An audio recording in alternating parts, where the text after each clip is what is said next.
Milenio 3, en la cadena SER.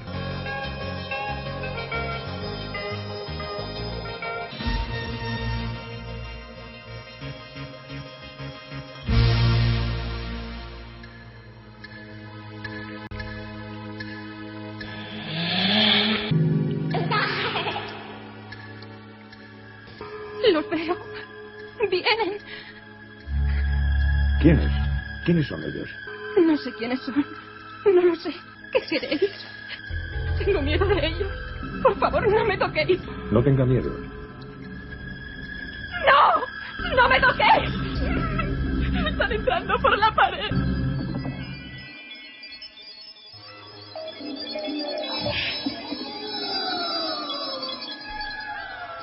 1:32, bienvenidos amigos, Milenio 3, una edición más, una noche más, una madrugada de misterio, y de un misterio clásico y moderno al mismo tiempo, porque exactamente hace 25 años, por lo menos en España, empezamos a ser conscientes de una casuística absolutamente desconcertante y que empezó a colarse en la vida cotidiana de los investigadores que teníamos interés en estos asuntos. De pronto, la habitación, la sencilla, hogareña y amable, casi siempre habitación, se convertía en espacio para el misterio. Lo que acabamos de escuchar no deja de ser la referencia a un arquetipo, a una estructura que siempre se daba. Una persona angustiada que confirmaba que casi como si algo atravesase la pared, se había manifestado algo delante de ella, había hecho acto de presencia. Hubo diferentes formas de acercarse al misterio. Hoy ese misterio parece desmadejado después de 25 años. Es como si el tiempo le hubiese sentado mal.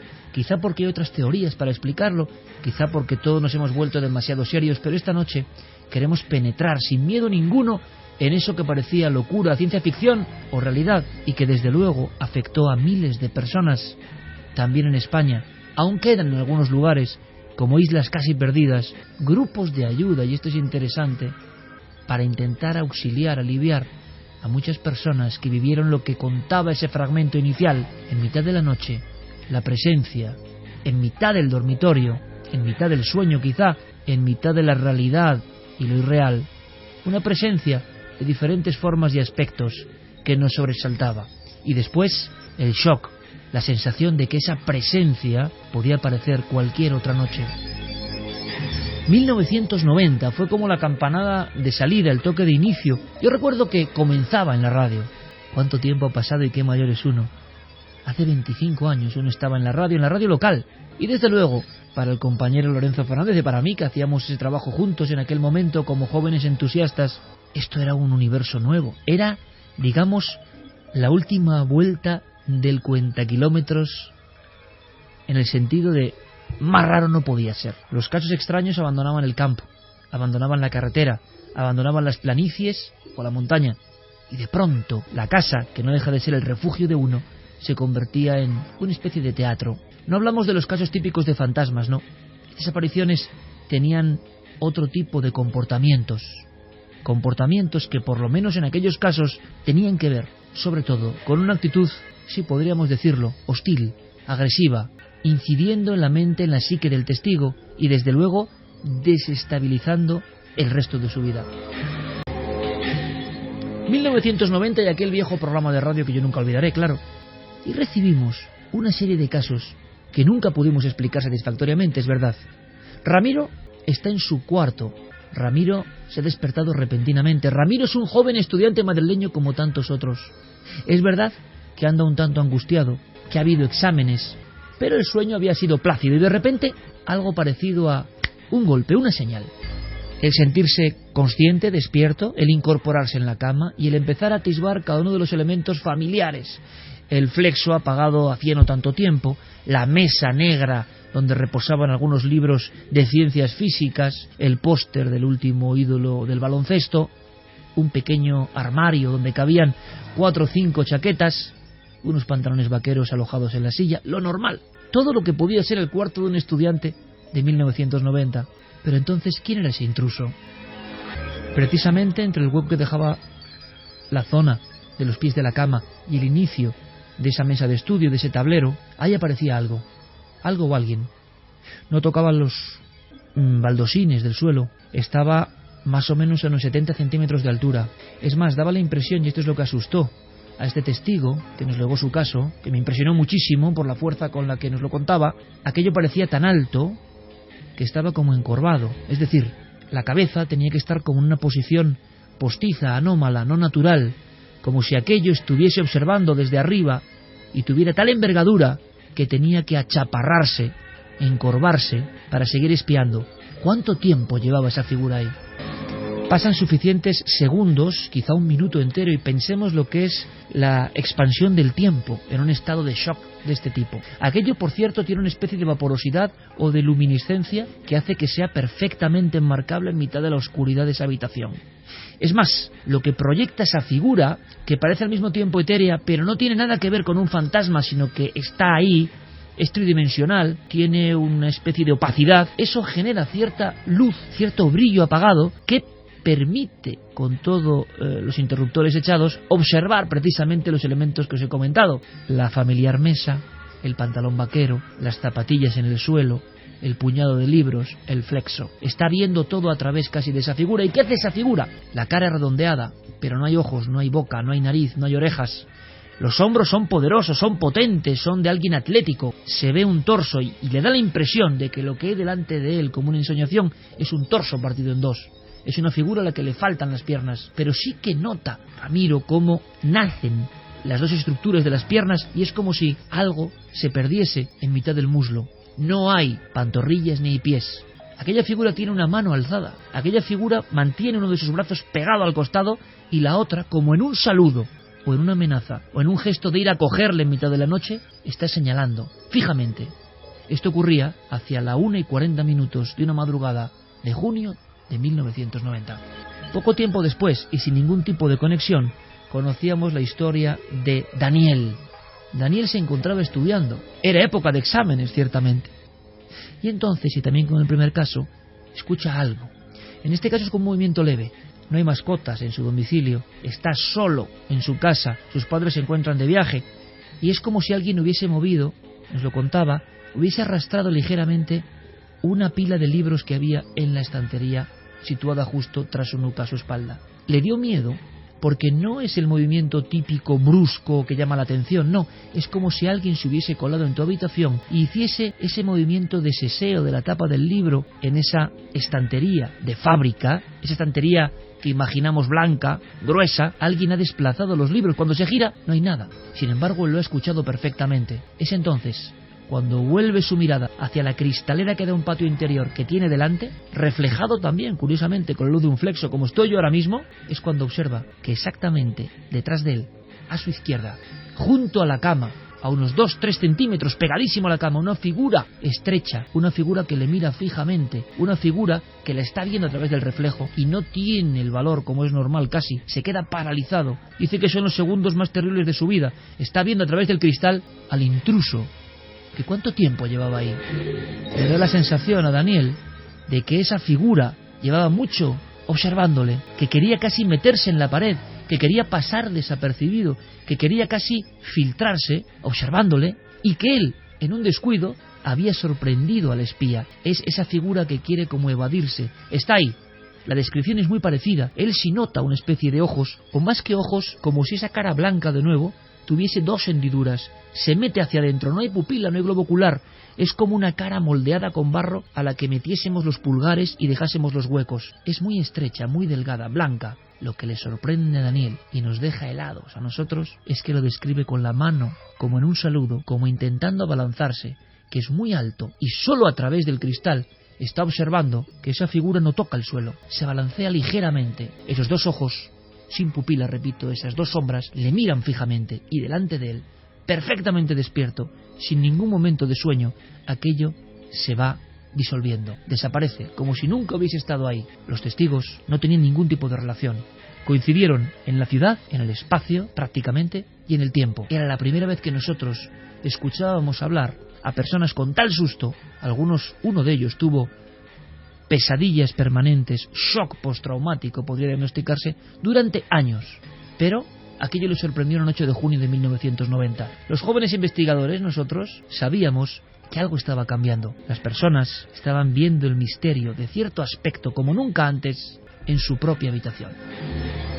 1:44 minutos, Milenio 3 en la cadena SER. Esto se llamó VDD, Visitantes de Dormitorio. Lo hemos llamado también Proyecto Intrusos porque el reflejo social fue enorme. Entre 1989 y 1992, cientos de norteamericanos, por ejemplo, de australianos, de ingleses, aseguran que eso es lo que está pasando. Faltaba la espita, faltaba el caso inicial, o las personas valientes contando su experiencia. Entonces otros decían, eso es lo que me ha pasado a mí, y de eso hablamos esta noche. Y podéis participar, por supuesto, en esta intervención. Esta noche es de todos. Ya sabéis, como siempre, Nave del Misterio con Diego Marañón y Guillermo León llevándolo todo. Nave del Misterio en Facebook, en Twitter, en Google+, en Instagram, en ikerjimenez.com, en navedelmisterio.com. Todo preparado siempre para esta experiencia diferente a través de las redes de comunicación. Y con Fermín Agustino, El Calero, Santiago Camacho, buenas noches. Buenas noches, Iker. Clara Tauces, buenas noches. Muy buenas noches. Y Javier Pérez Campos, buenas noches. Buenas noches. Mandamos un fuerte abrazo a Carmen, que estará la próxima semana. Esta no, estará escuchándonos. Y desde luego es un buen programa para escuchar en la cama. Es un clásico. Y les queríamos hacer una pregunta. ¿Qué pasó con este fenómeno? ¿Irrumpió de la nada porque es propio de la mente humana? ¿Generar estímulos, generar terrores, siempre han estado ahí y se van transformando con el tiempo? Es una cuestión que tiene que ver con los problemas del hombre y la mujer de hoy, que tienen pesadillas y son asediados por temores diferentes con el transcurrir del tiempo. Hay una naturaleza diferente que se alimenta de nuestro pensamiento, o son, como muchos afirman, seres exógenos, seres de fuera, y fuera es lo otro, o incluso aseguran que extraterrestres. Así empezó este fenómeno, como asociado a extraterrestres, que pasan la frontera de la carretera y el campo y se cuelan, vienen a por nosotros a la propia habitación. Sea como fuere, fue un fenómeno inolvidable y un fenómeno que tiene pros y contras y queremos discurrir con todos vosotros. También, por supuesto, Milenio 3 con número @cadenaser.com. Diego Marañón, compañero, buenas noches. Hola, Iker, buenas noches, ¿qué tal? Había una misión que me pareció curiosa, y es aquellos grupos de ayuda. Pocos fenómenos, ojo, porque vamos a ver que ya algunos aspectos lindan con lo increíble, lindan con lo absurdo hasta los propios investigadores. Pocos dirán esto puede ser así, pero quizá esto revela una naturaleza mucho más profunda del ser humano. Pero pocos misterios han generado grupos de autoayuda, grupos de personas intentando sacarse un shock de encima. ¿Qué pasó con aquellos grupos, Diego? Pues todo comienza con esa película de la que hemos escuchado un corte al empezar, Intrusos, que se basó en un libro de Bud Hopkins, un autor, un investigador del fenómeno ovni, que a mediados de los 80 junto a Whitley Strieber apareció en las librerías, y digamos que los relatos sobre abducciones empezaron a popularizarse en gran escala, ¿no? Sobre todo en Estados Unidos. Comenzó a difundirse lo que hoy entendemos por el moderno episodio de abducción, de secuestro extraterrestre tal y como lo conocemos, ¿no? Con todas sus características de luz, de sensación de flotar, en fin, todos esos elementos que hemos descubierto gracias también al cine y a la televisión. La adaptación televisiva de ese libro de Intrusos, 4 capítulos, y que el propio Hopkins asesoró, propició que se produjeran un montón de llamadas, de cartas que narraban episodios de este tipo. Era como que algo se estaba despertando, ¿no?, en Estados Unidos. Curiosamente, muchos de esos episodios tenían como protagonistas a niños. Y por tanto la respuesta de Bud Hopkins ante toda esta avalancha de comunicaciones fue inmediata. Él diseñó una especie de cuestionario tipo para tratar de saber si una persona había tenido una experiencia de estas características. Creó la Fundación Intrusos, como bien comentabas. Estamos en 1989. Bud Hopkins es un autor ya conocido que ha publicado obras como Tiempo Perdido, y él lo que hace es crear esta organización que no tiene ánimo de lucro de ningún tipo y que reúne a pequeños grupos heterogéneos de características muy distintas. Hay gente de un montón de clases sociales y todas ellas son personas que aseguran haber sido víctimas de episodios de visitantes de dormitorio. El objetivo de esos grupos es intercambiar experiencias, impresiones. Es una especie de terapia de grupo que les ayuda a superar el trauma. Para que todos nos entendamos, es una especie de lo que podríamos entender como una reunión de alcohólicos anónimos, de grupos de ludopatía, gente que se junta y que mediante charlas y diálogo intenta superar ese trauma. La Fundación Iker tenía 4 objetivos. quería proporcionar un entorno de comprensión a estas personas, quería llevar a cabo una investigación sistemática sobre las abducciones, saber qué eran y qué elementos tenían. En tercer lugar, quería trasladar este fenómeno a un programa de educación pública en un movimiento absolutamente pionero. Y por último, pretendía, y esto es muy interesante, que los profesionales de distintos ámbitos, tanto médicos como psiquiatras, como, en fin, un cuerpo de profesionales, se formaran y se especializaran en estas experiencias para atender a toda esta gente. Durante muchos años se organizaron en Nueva York ciclos de conferencias a los que acudían terapeutas, investigadores, profesionales de la hipnosis. Allí se hacían entrevistas intensivas que duraban un montón de horas, se practicaban regresiones hipnóticas, como te digo, estos grupos de apoyo, se les daba cabida, y lo que se consiguió básicamente fue almacenar sobre todo una ingente base de datos con informes sobre abducciones a los que los investigadores pudieron acceder para tratar de comprender un poco mejor este fenómeno. ¿Qué ha pasado, Diego, con esos grupos en concreto hoy? ¿Cuál es su rastro, incluso a nivel de Internet? ¿Alguno sigue activo? Verás, esta en concreto, la fundación de Bad Hopkins, desapareció en 2012, un año después de la muerte de su creador, se disolvió. De hecho, el último comunicado en esa web, que hoy no está disponible, hay que acudir a ella mediante herramientas específicas, es el propio obituario, la esquela de Bad Hopkins, pero sí que hay más. Por ejemplo, hubo más por lo menos, entre el 89 y el 91 el propio Whitley Strieber fundó una especie de órgano de comunicación y de intercambio de experiencias, de Communion Letter, que se esforzaba también en buscar una solución al enigma abducción. Y sí que hay, por ejemplo, dos grupos que hoy en día siguen en activo, Iker. Una es la australiana UFOESA, que preside Peter Curry, una supuesta víctima de abducción en 1988. Esta organización se funda en el 93 y trata de encontrar también una explicación razonable. Como te digo, hoy sigue en activo. Y otra de ellas es la que preside David Jacobs, autor de Vida Secreta, un libro fundamental y muy interesante sobre estos fenómenos, que está al frente del Centro Internacional para la Investigación de las Abducciones, el ICAR. Se preocupa especialmente de proporcionar información y formación a terapeutas que se encuentran con estos casos, y en su web, curioso, Iker, lo acabo de ver esta noche, hay un cuestionario online a la que la gente puede acceder para tratar de ver si ha sido abducida o si tiene síntomas, y como te digo, este grupo también está en activo. Síntomas, ha dicho Diego, y es muy curioso porque muchas de las personas que sufren decían algunos, delirio de agresión nocturna alienígena. El compañero Javier Sierra y José Guijarro en su vida hicieron en su día un estudio complejísimo de lo que llamaron síndrome Diana, entre la patología y la sensación real de que algo estaba ocurriendo, y había una serie de elementos curiosísimos. Por ejemplo, las marcas en el cuerpo, marcas como un arañazo triple, o a veces unos puntos, un triángulo en la espalda. Era muy inquietante. Personas que se despertaban con unas pesadillas muy concretas, y, lo hemos comentado en alguna ocasión, había unas marcas que ya en los años 90 se convierten en emblema. Antes de esos años 90, la casuística puramente ufológica, habéis escuchado a Diego haciendo ese informe, que en los 90 todo esto se relaciona todavía. ¿Con qué se va a relacionar? Si hay un ser, como hemos descrito, sin rostro, o a veces de pequeño tamaño, que viene en la noche. No estamos viendo ningún ovni, ninguna luz muchas veces, nada ajeno a ese ser. Pero el hombre y la mujer de hoy ya no creen en viejos fantasmas en general. Son cosas del pasado, páginas que ya están arrancadas de la memoria colectiva. Por tanto, el nuevo arquetipo viene a sustituirlo. El que viene en la noche ya no es un fantasma ni por supuesto un demonio, que gozan de poca popularidad. El disfraz del extraterrestre los ha suplantado.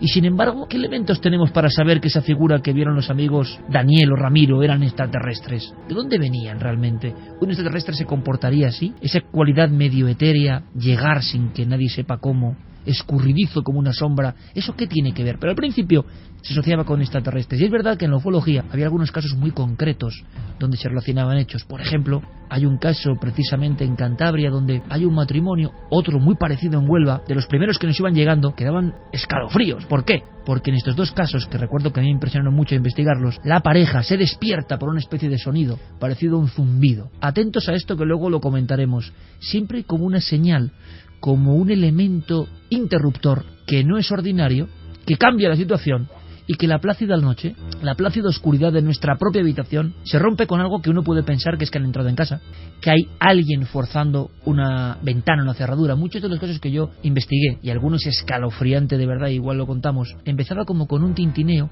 unos golpecitos, pero algo que parecía físico, es decir, que parecía la no menos inquietante mano de un ladrón entrando, moviéndola, pero de repente pasan unos segundos y eso se ve que no es, que no hay una interacción humana. En este caso de Cantabria, en el de Huelva, la pareja se despierta al mismo tiempo, se miran cara a cara, marido y mujer son conscientes de que están observando lo mismo, y entonces a los pies de la cama y cerca de la pared, en el ángulo ya con el techo, un ser de nuevo alto, tan alto que está encorvado, en este caso de un tono oscuro, tampoco se ve muy bien, es como una sombra, es corpulento, tiene las manos, los brazos como en gesto de agarrar, de atenazar, y en uno de los casos, en Santander en concreto, el marido siente tal pavor y tal pánico que su reacción es lanzarse a por esa figura, porque cree que es alguien físico que los va a matar, que ha aparecido en mitad de ese lugar y que los va a matar. Cuando se lanza por la figura, aquello se desvanece, pero se desvanece viéndolo la mujer desde la posición aterrada con la espalda en el cabecero de la cama, ¿no? Dando un grito. No es que fuera una imaginación, es que aquello se convierte en un humo que se va marchando. Un humo como maligno que segundos antes había conformado una estructura que les observaba. Hay casos en los catálogos ufológicos donde se mezcla la visión, por ejemplo, de una luz en un hotel en la provincia de Huelva en una época de invierno, cuando no hay personas, cuando esos lugares, sobre todo antes, ahora ya se ha distribuido mucho el tema vacacional, pero antes, un mes de febrero, es que algunos lugares de la costa española parecían sitios de película del oeste, ¿no? Con las ramas cruzándose. Unos médicos tienen que estar en una serie de conferencias y las dos parejas observan una extraña luz, un extraño sol que se va aproximando de la parte de la playa que casi da a la propia estructura del pequeño, discreto hotel, rodeado de otros muchos hoteles donde no hay nadie, solo ventanas apagadas. Esa luz, como un sol bajo, está flotando y lo están viendo. Con el resplandor de la luz que entra dentro de la doble cristalera, planta 1 y planta 2, ven una figura pequeña en el lado de la ventana, como un niño, la cabeza un poco abombada, así lo ven, tiene las manos como pegadas al cristal, y cuando les da un escalofrío es cuando ambos perciben que no está al otro lado del cristal, que está mirándoles ya traspasado el cristal, que por algún motivo ese niño lleno de oscuridad, esa figura reflectada por la proyección del fondo de esa luminaria que ha aparecido, está ya dentro. Es más, está casi posado en el pequeño radiador encendido y está dentro de la habitación. Pero estos casos sueltos eran eso, historias sueltas. No teníamos una forma de hilarlas. En Estados Unidos, como siempre, se iba más deprisa y ya había mucha casuística. Los niños, Javi. Los niños fueron víctimas de estos sucesos, que por supuesto tenían la dificultad de ver cómo se deslindaban de la psicología infantil y sus miedos, y en Estados Unidos empiezan los grupos de ayuda y los análisis de dibujos curiosísimos de miles de niños. Efectivamente, ellos son los primeros que empiezan también a alertar a sus familiares de que algo está ocurriendo. Y de hecho, claro, los padres de esos niños son, digamos, unas víctimas, entre comillas, que hacen mucho más ruido porque, claro, están aterrorizados por lo que puede estar ocurriéndoles a sus hijos. E inmediatamente se ponen en contacto con diferentes expertos como Bad Hopkins a través de esa fundación Intrusos que comentaba Diego, donde se reciben decenas de llamadas, de cartas de estos padres asustados, hablando de que niños, sobre todo entre edades comprendidas entre los 4 y 14 años, están hablando de personajes de pequeña estatura que cada noche visitan los dormitorios de sus hijos. Y lo curioso es que sin ellos saberlo, todos estaban describiendo la misma figura, la figura de pequeño tamaño, de cabeza almendrada, de ojos prominentes, de tez muy pálida, que en ocasiones se quedaban mirando a los niños simplemente como si estuvieran espiando su comportamiento y ellos, al sentirse observados, se despertaran y los pillaran infraganti. Pero había casos que los niños habían relatado a los padres cómo estas figuras de pequeño tamaño en ocasiones rodeaban la cama, los cogían y rápidamente los impulsaban hacia el cielo, a veces incluso los sacaban a través de la ventana, y los niños decían que los llevaban desde la cama hacia un gran ojo azul, y allí en ocasiones eran sometidos a todo tipo de pruebas, en ocasiones dolorosas. Por supuesto, en toda esta larga historia de las visitas de dormitorio hay explicaciones científicas. Persinger encabeza una sobre quizá un recuerdo mal asimilado del proceso de una operación, despertarse inconscientemente en el proceso de la anestesia y que la imagen de ese gran foco, de esas figuras embozadas, sea algo como perdido en la mente infantil, y es una agresión. Evidentemente los médicos a nivel de un niño te están agrediendo, tú no sabes lo que está pasando, y menos con el cloroformo, entre comillas, de la anestesia. Se habla también de patologías con concretas que tienen que ver con periodos donde todavía están muy presentes las llamadas imágenes perinatales, afectando la mente del niño y además afectándolo de por vida. Esos miedos, cuando el oyente de Milenio 3 tiene un miedo repentino en la noche, hablaremos del miedo en el futuro, no está sino recuperando archivos del cerebro reptiliano antiquísimo que tienen unos códigos muy precisos. Las imágenes de los miedos perinatales, miedos desde el parto, están ahí. Pero hay muchos casos muy complejos. Es toda una fantasía. ¿El género humano, como diría Jung, está fantaseando al mismo tiempo? ¿O realmente estamos siendo testigos de algo? ¿Y los investigadores españoles qué hacían? Yo creo que Javier Sierra y José Guijarro fueron de los más activos en aquel proyecto Diana, que muchos recordaréis. Y el propio José Guijarro, en una de sus investigaciones, confesó haciendo guardia en la casa de una de las testigos que había tenido experiencias con la visión de lo que ha contado exactamente Javier Pérez Campos. La irrupción varias veces en la puerta del dormitorio, que es que esto hay que vivirlo, te despiertas y en el marco de la puerta, en esa casa no hay niños, hay lo que parece un niño con un traje ajustado, con una cabeza como bombada, que está mirando y que parece que además lleva cierto tiempo mirando. Después, o se marcha rápidamente y la testigo no tiene el coraje, lo entendemos, de levantarse de la cama, se queda paralizada hasta que llega la luz del día. Aquel individuo además se ha ido desplazando de una forma como antinatural, que da más miedo. Es decir, no parece una figura ni siquiera humana, parece casi un holograma, una especie de animación que se ha puesto ahí delante. Y el propio Guijarro, en alguna ocasión, yo lo recuerdo comentando que había percibido, aunque sea en un esbozo, la visión de una figura siendo el investigador. Y los investigadores continúan investigando en España hoy. A mí me interesaba en este recuerdo 25 años después del fenómeno tan raro de los VDD, si todavía hay casos. Y uno de los más incombustibles ufólogos de este país, Marcelino Requejo, que ha peinado tierras de Zamora y de Galicia siempre en busca de casos en primera persona, nos contaba, por ejemplo, el de José María Basalde y tantos otros que he leído recopilando en sus cuadernos de campo. Es decir, las personas, tiempo después, con el asunto ya casi olvidado, seguían teniendo estas experiencias, y lo vais a escuchar, de una complejidad que o bien es una invención, una locura, o desde luego están conectando con algo que no entendemos. Escuchad. Y este muchacho se encontraba entonces preparando los exámenes finales de curso. Sobre las 6 de la mañana aproximadamente, que estaba dejando amanecer, pues se levantó, o había puesto el deseo de levantarse pronto y estudiar.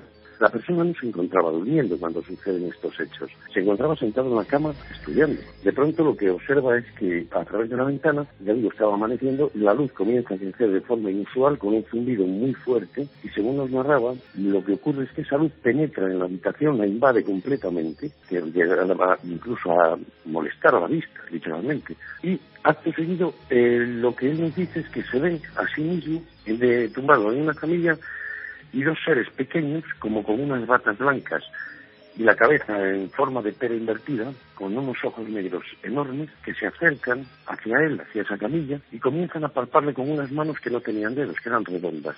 Comienzan a palparle desde la cabeza hasta los pies. Y a continuación, estos seres se retiran de un lado y de otro de la camilla y comienzan a alejarse hacia el fondo de la habitación y desaparecen, y la luz permanece todavía unos instantes hasta que comienza a encogerse hacia la ventana, y él lo que ve a continuación es que se encuentra sentado como estaba en la cama y la luz desaparece, se aleja rápidamente de la ventana hacia el monte, porque era una casa aislada, una vivienda en las cercanías de Badín, en Lugo. Y bueno, él lo que hace es levantarse corriendo de la cama, no se encuentra impedido absolutamente para nada, se encuentra muy asombrado por lo que acaba de suceder, y lo que ve es alejarse ya esa luz, pero bastante a lo lejos en los montes. Es lo único que nos puede decir sobre la 2 y 5, escuchéis Milenio 3 en la cadena SER. Santi Camacho, compañero, pero esto no es de ahora. Este disfraz último sí es de ahora, pero la larga historia del hombre, del ser humano, está trufada permanentemente de estas visitas en lo más sagrado del hogar, en la plena habitación, y se transformaba según el tiempo para ser aceptado y comprendido por cada época. Sí, porque el fenómeno efectivamente yo creo que es tan antiguo como los registros históricos. En algunas ocasiones ha dado lugar hasta a religiones. El 21 de septiembre de 1823, Joseph Smith estaba tranquilamente en su cama cuando recibió la visita de un ser. Recibió la visita de un ser que le dio un mensaje en el cual decía que era un ángel, que era el ángel Moroni. Joseph Smith fundó la Iglesia de Jesucristo de los Santos de los Últimos Días, lo que conocemos como la Iglesia Mormona, una iglesia tremendamente importante. Es decir, Ha habido incluso momentos en los que estas visitas nocturnas han tenido cierta importancia, pero desde luego el momento histórico posiblemente más importante después de esos finales de los 80, principios de los 90, en los cuales parecen concentrarse casi la totalidad de los casos de los que estamos hablando y vamos a hablar esta noche. El momento histórico sea la Edad Media, con la creencia o los testimonios de los íncubos y los súcubos, personajes que curiosamente cuando vemos sus descripciones pictográficas, cuando vemos en los cuadros de las grandes pinacotecas que el tema ha sido muy recurrente en muchas pinturas, siempre vemos una referencia a algo que es muy típico en los testimonios actuales, que es la parálisis del sueño. El íncubo, el súcubo, aparece sentado encima de su víctima, generalmente encima del pecho. La pesadilla, ¿no? Efectivamente, en una clara alegoría de que le impide absolutamente cualquier movimiento, de que esa víctima está absolutamente indefensa ante esa criatura. Y ni siquiera las connotaciones sexuales de estos íncubos o súcubos. Los íncubos eran demonios, se decía que eran demonios masculinos que acudían a tener sexo con las hembras humanas para engendrar especímenes diabólicos, y al contrario, los súcubos serían su equivalente femenino y tendrían exactamente el mismo propósito, pero con los varones. Pues incluso también en tiempos actuales se encuentran ese tipo de connotaciones sexuales que los ufólogos, generalmente los ufólogos norteamericanos, algunos haciendo gala de cierta interpretación amplia o incluso fantasiosa, pues han achacado a extraños experimentos de hibridación o de estudio de la fertilidad humana. Bien es cierto que muchos de esos testimonios, no solamente de visitantes de dormitorio, sino de la clásica abducción de personas que van por un paraje solitario, tienen un encuentro y relatan, sea porque lo recuerdan o sea vía la regresión hipnótica, lo que les ha sucedido con esos visitantes, pues también relatan el especial interés de esas criaturas en todo lo relacionado con la reproducción humana. Hay una sensación de que la pulsión sexual no bien desarrollada genera la represión que ha habido a lo largo de la historia, ¿no? Genera una serie de fantasmagorías nocturnas que siempre han estado presentes y que solo los psiquiatras empiezan a ser conscientes a partir precisamente de la escuela freudiana, que quizá con exceso piensa que todos los temores nocturnos, todas las obsesiones, todo lo que le pasa al ser humano tiene que ver en el fondo con una sexualidad reprimida. Otros, como hemos dicho, como Jung, pensaban todo lo contrario, ¿no? Había un amplísimo abanico de posibilidades y de realidades ignotas que aparecen en el mundo y que no solo tiene que estar el componente sexual. Ahora, en estos casos, vamos a ver cómo desde niños a mayores existe una extraña raíz que tiene que ver primero con la sensación de que la persona que ha sido visitada en la noche ha sido analizada. Eso ya es una cuestión casi quirúrgica, ¿no? Que ha sido agredida. Tiene la sensación la persona que ha vivido esto que le falta, por ejemplo, un tiempo en la noche y que a modo de pesadilla, de mensaje onérico, se le va repitiendo. Por otro lado, vamos a ver historias que llegan a unos límites seguramente increíbles, hasta para el más fantasioso de los investigadores, pero que sin embargo no deberíamos desechar porque representan algo importante en la psique humana.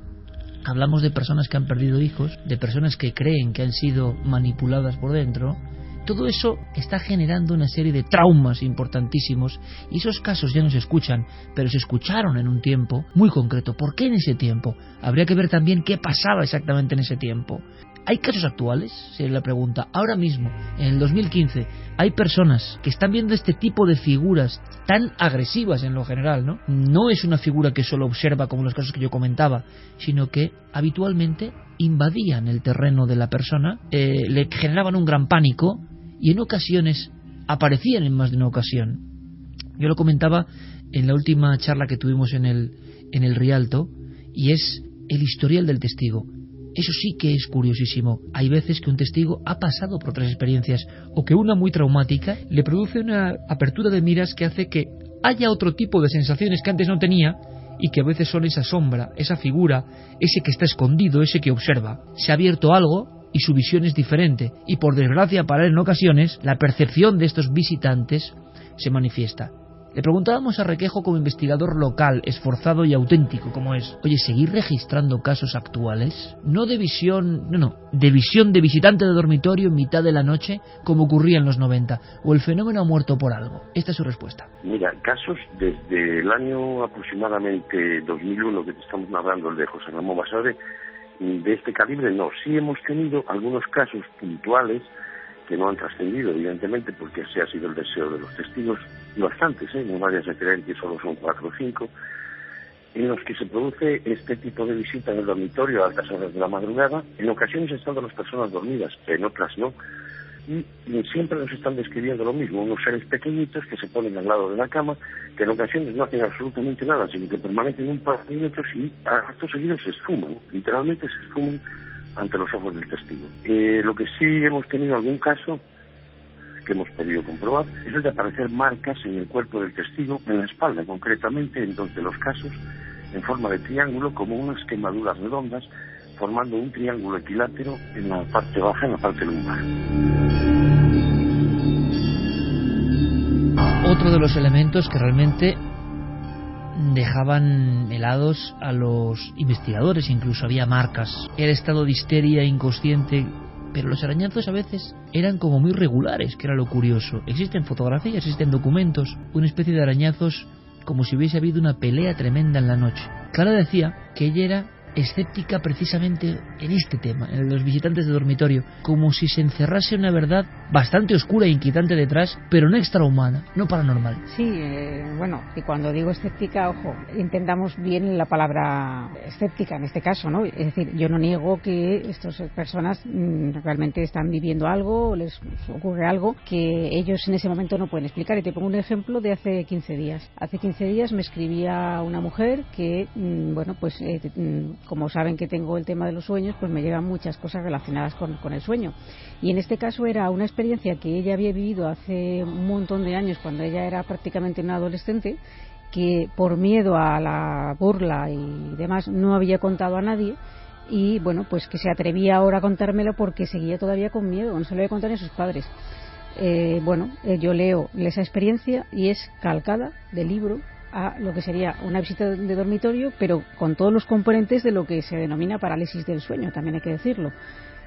Y claro, así se lo hago saber, es decir, esa persona ha estado viviendo un montón de años guardando un secreto que realmente le inquietaba y bueno, hasta el extremo de no atreverse a contárselo a su propia familia, sin saber que a lo mejor eso que ha estado viviendo tenía una explicación perfectamente lógica. Y yo creo que en muchos de estos casos las explicaciones vienen con fenómenos relacionados con el sueño, con los momentos antes de quedarnos dormidos, ese estado de duerme-vela, y en los momentos de justo despertar, cuando no estamos todavía despiertos del todo. Están las 2 clásicas visiones, ¿no? Sí, reciben unos nombres así muy pomposos, ¿no? Imágenes hipnagógicas, que serían las que preceden al sueño, ese periodo, como decimos, de duerme-vela, y hipnopómpicas, que sería lo mismo, pero en el momento del despertar.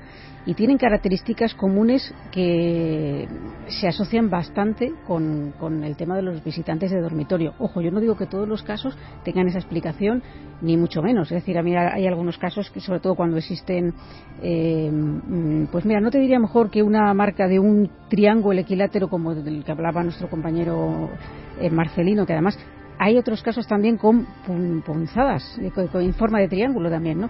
Eso, imaginemos, por ejemplo, que eso tuviera una explicación en cuanto a, imaginemos que a lo mejor lleva algo en la ropa, alguna etiqueta, algo que precisamente tiene una forma muy, muy regular y que puede ser eso, claro, teniendo esa noche anterior esa experiencia, se puede asociar que, en fin, que ha tenido algo raro, ¿no? Pero la verdad es que es un fenómeno en el tema de la parálisis del sueño y sobre todo todas esas imágenes hipnagógicas que van asociadas unas cosas con otras, muy estudiado y bueno, muy común y muy relacionado con este tipo de experiencias terroríficas muchas veces. Para que toda nuestra audiencia lo sepa, aunque lo hemos contado en alguna ocasión, pero siempre es bueno refrescar términos para la gente joven, sobre todo que se va incorporando, ¿no? Y no digamos ya a través de la red, de los podcasts que disfrutéis en cualquier momento, ¿no? Visión hipnagógica o hipnopómpica, ¿cómo podríamos definir una visión tipo para que todos lo entendamos y digamos, eso a mí me ha pasado en alguna ocasión? Bueno, pues estas visiones normalmente las tenemos todos, ¿eh? Lo que pasa que hay grados. Hay, por ejemplo, el grado ligero, que es cuando, por ejemplo, tenemos los ojos cerrados, estamos intentando quedarnos dormidos y empezamos a ver como chiribitas, como destellos de luz, e incluso alucinaciones auditivas del tipo de que nos susurra alguien, de que alguien nos llama, sonidos metálicos, zumbidos. Los mismos que hemos descrito en algunos de los casos. Exacto, por eso estoy haciendo hincapié en todo lo que se parece. Es decir, pues ¿oíste algún motor? Oí como un zumbido. Pues es que es parte de ese tipo de alucinación. Estas veces no se suele prestar atención porque es algo muy común, especialmente lo de las espazos, las luces, etcétera, ¿no? Y casi nadie le da esa importancia. Pero cuando llega a un grado mayor, esas imágenes se convierten en algo que la persona tiene la sensación de que debe estar alerta porque alguien ha invadido su espacio, ya sea en la propia habitación o en la casa. O sea, sabe que hay una presencia y esa presencia produce inquietud y malestar. Y lo que pasa después, posteriormente, es que muchas de esas imágenes hipnagógicas y hipnopómpicas se asocian indefectiblemente a lo que es la parálisis del sueño. Y ahí es cuando ya encima no nos podemos mover, no podemos levantarnos ni ver qué es esa figura que está vagando. Algunos de los casos que habéis comentado simplemente se limitaban a mirar a la persona, o eso es lo que esa persona percibía. Que eso generaba además una angustia especial, porque tú ves a alguien que solo te está mirando, haciéndose el escondido, y eso da mucho más miedo. Claro, pero no hay, es una presencia neutra, ¿no? Es decir, se está como camuflando entre pues las cortinas que hay en la habitación, ese montón de ropa que en un momento determinado hemos dejado ahí, pues porque no hemos tenido tiempo de colocarla en el armario. Esos lugares oscuros surgen esas presencias, esas formas que realmente nos parecen de verdad auténticas, no, yo no digo que no lo sean, ¿no? Pero luego hay lo que es la presencia amenazante, que es cuando esa presencia directamente se acerca a ti, se adhiere a tu cuerpo, intenta, tú sientes amenaza física hacia tu vida, notas que te asfixias, que esa persona o esa entidad trata de incluso de aprovecharse físicamente de ti o abusar de ti o hacerte daño, en cualquier caso, ¿no? Esa sensación de peligro, ¿no? Y como decimos, están todo esto acompañado con alucinaciones de tipo auditivo, táctil, muchas esas presencias, eso notar que alguien se sienta en la cama, ese peso que tenemos al lado, que hemos sentido yo creo que prácticamente todo el mundo, ¿no? En algún momento de su vida, y hay gente que con más cierta profusión. ¿Por qué? Pues porque cuando este tipo de fenomenología contrastada se repite mucho, hay que plantearse si no existe algún tipo de trastorno del sueño asociado a ello, que también lo hay.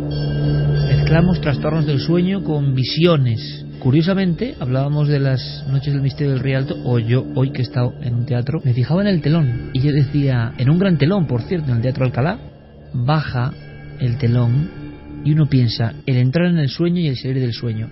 ¿No es acaso esto la fusión gradual de un mundo con otro, que tampoco entendemos muy bien el otro mundo, que va invadiendo el nuestro o se va marchando? En esa duermevela pasan cosas que intentamos interpretar, pero ¿quién las sabe realmente? ¿Qué está pasando cuando nuestro mundo de la consciencia está siendo arrebatado o invadido por otra nebulosa, por otra niebla absoluta, donde hay un montón de cosas sobre las cuales no tenemos certeza ninguna y que están llegando a nosotros con una oleada? Es hasta normal que en esos dos periodos, no creo que lo explique del todo, sino que en esos dos periodos se produzca el contacto con lo otro, ¿no? Bueno, tú hablas ahora mismo de un gran telón en el que se proyectan una serie de imágenes, y a esta misma hora en muchos cines de Estados Unidos se está proyectando precisamente un documental titulado La pesadilla, un documental que ha levantado auténtico interés por parte del público porque se trata de la recopilación de una serie de testimonios por parte de Rodney Ascher, un hombre que ya dirigió Habitación 237 sobre El Resplandor, y este hombre ha recogido una serie de testimonios de visitantes de dormitorio de casos de parálisis del sueño. Él dice que un 6% de la población sufre este tipo de parálisis, pero claro, en su película, que dicen algunos que es una de las películas de las cintas de terror pues más impactantes del año, precisamente porque está apoyada en testimonios reales, claro, él teoriza en que quizá ya hemos dejado de hablar de visitantes de dormitorio porque le hemos dado esa nueva denominación de la parálisis del sueño. Quizá eso no sea más que el fichero perfecto, el fichero que nos sirve de tranquilidad pues para almacenar esta serie de experiencias que de otra forma serían mucho más inquietantes. Por otro lado, y mira que la tengo cariño desde hace décadas, que ya somos mayorcitos los dos. Esta vez no estoy de acuerdo con Clara, al menos no al 100%. Yo creo que este fenómeno, si se parece en algo, se puede parecer, por ejemplo, al fenómeno OVNI. Podemos, siendo muy generosos, decir que el 99% de los sucesos catalogados como OVNI se pueden interpretar como fenómenos naturales, como malas interpretaciones, como errores del testigo, etcétera, etcétera. Pero hay un 1, un 2, un 3% de casos genuinamente de una extrañeza absoluta. Yo creo que más, pero bueno. Estoy siendo es una opinión. No, y yo la comparto, pero estoy siendo muy generoso, digámoslo así, con la ortodoxia. Pero esos casos de alta extrañeza en este caso también se dan. Te quiero decir, si probablemente el tema de la interpretación extraterrestre sí que no estaría yo tan de acuerdo, porque esa se le debemos a los investigadores norteamericanos. Es verdad que son los que asocian todo esto, claro, con el alienígena, ¿no? Discutíamos Clara y yo sobre los casos americanos, concretamente, que eran como muy especiales. Al final sabemos de los casos lo que nos dicen los investigadores, o lo que nos transmiten que les han dicho los testigos, y en muy contadas ocasiones tenemos el testimonio directo de esos testigos. En Europa y en nuestro país los casos suelen ser más esotéricos, es decir, más espirituales, más paranormales. Allí son más físicos, son más extraterrestres, son más seres de carne y hueso. Sin embargo, yo que he seguido bastante el fenómeno, me he dado cuenta de una cosa: los investigadores norteamericanos son muy cucos y aplican un cierto sesgo, y lo ves contrastando testimonios de los mismos testigos en diferentes libros. La mayor parte de los investigadores terminan obviando determinados factores que no les encajan en su teoría. Es decir, en esos casos que podemos denominar de alta extrañeza, muchas veces en nuestro país o en Europa, o en los testimonios que tenemos de Europa lo hemos visto, se dan también en paralelo fenómenos en vigilia, fenómenos de tipo incluso poltergeist, o episodios de telequinesis, o episodios de precognición, episodios abiertamente paranormales. Curiosamente, en los casos norteamericanos no, llega el enanito cabezón, se lleva al señor, le hace lo que buenamente quiere y lo devuelve.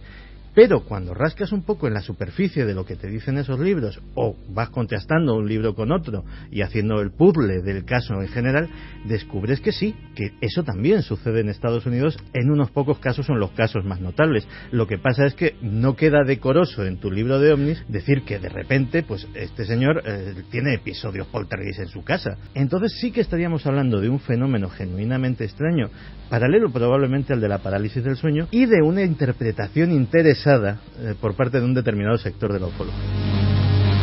Estoy de acuerdo con lo que está contando Santi, y como digo, yo no digo que la explicación para todo absolutamente sea la parálisis del sueño, pero sí que de muchos de estos casos se confunden, ¿no?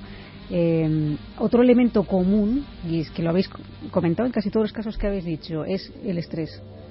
Que gente que está preparando exámenes, gente que duerme poco, porque esto suele ser muy frecuente en las parálisis del sueño y en estas imágenes hipnagógicas e hipnopómpicas. También, la pregunta que muchos harían, no por ser abogado del diablo, sí, es, y precisamente en esos estados alterados de la conciencia, cuando tú sometes a tu conciencia a una especie de traqueteo, ¿no? Se habla de los místicos o se habla de los cercanos a lo extraordinario, y que se sometían a esos ayunos o a esa sensación de privación del sueño. ¿Puede ser por la privación del sueño o porque solamente a través de la privación del sueño accedes a áreas donde esto se puede aparecer? Si fuera solamente la privación del sueño, es decir, yo estoy de acuerdo también en que los ejercicios místicos evidentemente se han practicado porque han obtenido resultados con ellos, ¿no?, a lo largo de la historia, pero no es tanto que a lo mejor estén despiertos preparando exámenes, es decir, que privándose del sueño, como el hecho de que se duerma peor porque se está estresado, es decir, que haya mayores periodos de despertar y que precisamente esos despertares a veces se producen en momentos equivocados, ¿no?, en los que todavía el cuerpo no está preparado para despertarse.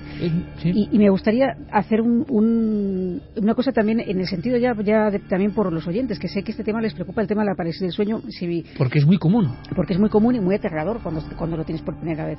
Si vosotros estoy segura que habéis tenido este episodio, yo lo he tenido, y la primera vez fue terrorífico. Yo creí que me daba un infarto, porque yo necesitaba moverme, no podía, y trataba de encender la luz, y yo veía que mi mano atravesaba el interruptor. Obviamente no me estaba moviendo, pero yo es la percepción que tenía.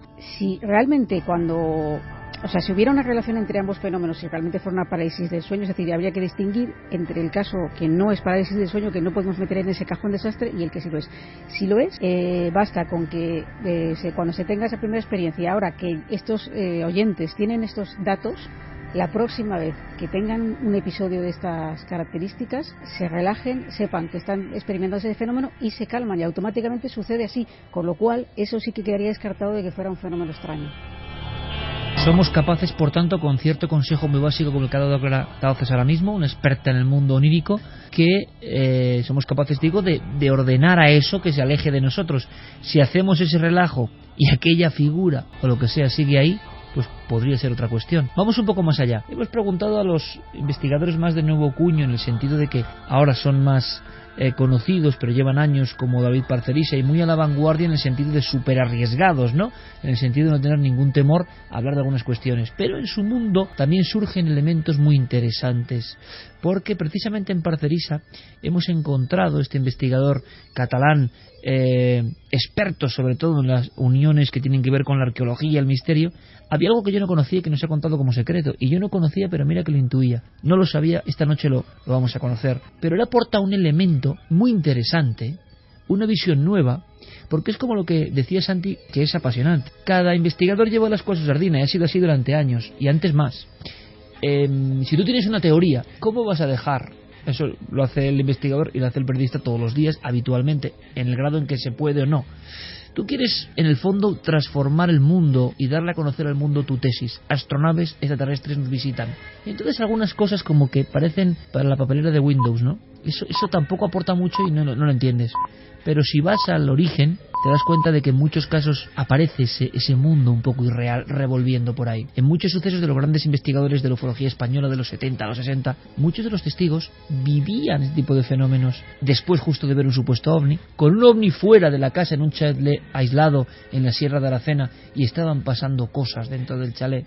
Había una extraña fusión que, como la parapsicología tenía muy mala fama, peor que la ufología, ya es difícil, los investigadores ufológicos, pretendiendo ser más científicos, obviaban cualquier cuestión considerándola no extraterrestre. Esto sigue pasando. ¿Qué nos dice Parcerisa? Pues algo muy interesante, que va muy con las tesis de hoy, de hablar un poco del inconsciente, de las fuerzas ocultas de la mente, de todo lo que desconocemos y que nosotros mismos a veces ponemos en marcha. A ver qué os parece. Se trata de entidades interdimensionales que incursionan en nuestra realidad, a las que, desde luego, atraemos nosotros mismos a través de nuestro inconsciente, a través de las energías, de la vibración que nosotros mismos generamos. Yo no considero que sea una realidad externa que opera por sí misma, sino que los propios seres humanos, con nuestra propia energía psíquica, atraemos, les abrimos la puerta para que estas entidades vengan. Y la mayor parte de las veces el objetivo final de todo esto, tanto de las abducciones como de muchos otros fenómenos de esta índole, es siempre absorber nuestra energía vital, absorber todo este campo energético que el ser humano de por sí posee. Esta teoría de nuevo cuño o de viejo cuño, esto lo cree ahora mismo mucha gente. Una especie, no sé, de vampirismo nocturno moderno, que ya no lleva capa ni lleva colmillos, evidentemente, porque parece ridículo, pero en el fondo no dejan de ser energías oscuras. Yo recuerdo el primer investigador en mi vida, hace muchos años, que me habló de los bajos astrales, y yo no lo entendía muy bien. Y luego, al final, he ido identificando esa figura, el nombre es lo de menos, en muchas de las historias. En el famoso y siempre referido caso Vallecas, no es un bajo astral, o lo que nos cuentan de bajo astral, la figura oscura que serpentea por la habitación y que las dos niñas en las literas la ven entrando en la habitación, que no es posible porque entra por debajo de la rendija de una puerta. ¿Qué es eso? Y no tiene pelo, y tiene los hombros muy estrechos, y parece la típica imagen de una momia oscura serpenteando, y lo que ellas dicen es que luego las muñecas son lanzadas de un lado al otro, ¿no? Repentinamente es cuando gritan. El bajo astral, la oscuridad absoluta que se transforma para invadirnos, ¿no? Para agredirnos, para quitarnos algo que nosotros tenemos. Esto parece muy antiguo, pero se transforma ahora mismo en teorías nuevas. Hay algo que yo no conocía y quizá tenga que ver con estas visiones, lo dejo ahí como pura anécdota personal, de un investigador tan implicado en temas que hasta la mayoría de investigadores tendrían rubor, en el sentido de que son muy arriesgados, ¿no? Pero tienen su éxito hoy en día y son muy creídos. Pero había algo, como digo, que yo no conocía de David Parcerisa y nos lo ha contado. Este es un tema que hasta yo mismo puedo pues comentar alguna experiencia, alguna anécdota, porque yo he sido pues máximo afectado, ¿no? Ya desde mi infancia he vivido este tipo de visitas, de experiencias, ¿no? Entonces, pues es una situación muy difícil. Para el que no la ha vivido, pues no puede ni siquiera atisbar de qué se trata. Es una parálisis completa, es una catalepsia, en la que sientes perfectamente que hay una presencia a tu alrededor. Y esa presencia, pues lógicamente a veces puede ser un poco más armónica, otras veces notas que es algo pues perfectamente hostil, amenazante, atenazante, y es una sensación de angustia que no es fácil liberarse del pánico, ¿no? Aquí lo interesante es que hubiese algún tipo de, vamos a decir, comisión de investigación o centro o entidad privada que se ocupara precisamente de todas estas personas, que cada día hay más. Yo recibo cientos de cartas pues contándome experiencias de este tipo. Es muy traumatizante para estas personas el no ser escuchadas. No pueden contar a nadie, no encuentran herramientas conceptuales, primeramente para entender qué es lo que les ha pasado, y luego pues también que alguien les ofrezca una solución. Agradecemos, por supuesto, la honestidad del amigo David Parcerisa, porque ocurre algo que es común. Cuando alguien toma el riesgo, ¿qué es lo que ocurre, Santi, Clara, Javi, de inmediato? Que un sinfín de personas necesitaban a alguien diciendo estas cosas y les confiesan una serie de fenómenos que están viviendo. El investigador, cuando se cree, ha pasado, y nos pasa a todos, luchas, ¿no?, con las mareas de mayor credulidad, mayor escepticismo. ¿Qué es lo mejor? ¿En qué momento puedo dar yo lo mejor a mi público? ¿Cómo no puedo patinar hacia este lado o hacia este otro? ¿Qué me estoy perdiendo si me hago demasiado el escéptico o si me hago demasiado el crédulo? Y las diferentes, repito, oleadas que viven en su vida. Pero yo me he dado cuenta de que hay muchas personas que están muy traumatizadas simplemente por no ser escuchadas, y que, como su testimonio cuando lo cuentan a veces es tan inconexo y tan increíble, tú no les puedes dar respuesta y a veces ni los crees. Pero lo que nadie puede dudar es que esta misma noche, cualquier otra noche, hay un montón de personas que ahora a veces piensan que tienen a quien acudir, que están esperando a que alguien en el árbol les antorcha para contarles su caso, sea parálisis del sueño, como decía Parcerisa, parálisis del sueño o no, él ha vivido esa sensación de hieratismo total, y alguien que te rondan. ¿Tendrá explicación o no? Pero eso le ha hecho con fuerza decir, bueno, yo aquí soy, entre comillas, ¿no?, un John Mack o un Bud Hopkins español, es decir, que recopilo estas informaciones, y te llegan cientos. Mera locura. ¿Y qué es la locura también, no? Mera patología, o hay algo más. En el tema de los niños, por ejemplo, Javi, hubo una serie de análisis muy interesantes. Hablamos de niños, bueno, pues porque se sobreentiende una especie de pureza, de no contaminación relativa, y aquellos análisis fueron impresionantes, ¿no?, por sus denominadores comunes y por lo que expresaban, la fuerza con que expresaban algunas visiones. Sí, bueno, respecto a esto que comentabas antes, yo siempre me había preguntado si es el investigador que propone una teoría nueva el que genera que surjan este tipo de testimonios, es decir, la gente de pronto empieza a quedar sugestionada quizá y a vivir este tipo de experiencias y las cuenta, o si realmente no sabían muy bien cómo contarlas porque no habían vivido nada parecido y se han animado a hacerlo. Y lo cierto es que tanto en Milenio 3 y Cuarto Milenio hemos contado historias muy poco catalogadas, como las de, por ejemplo, llamadas del más allá, llamadas telefónicas. Y cuando lo has contado, resulta que un montón de gente, claro, había el vigilabebé. Claro, y al lado la figura oscura junto a la cuna. Efectivamente. Y resulta que eso no lo sabíamos. ¿Y qué pasó?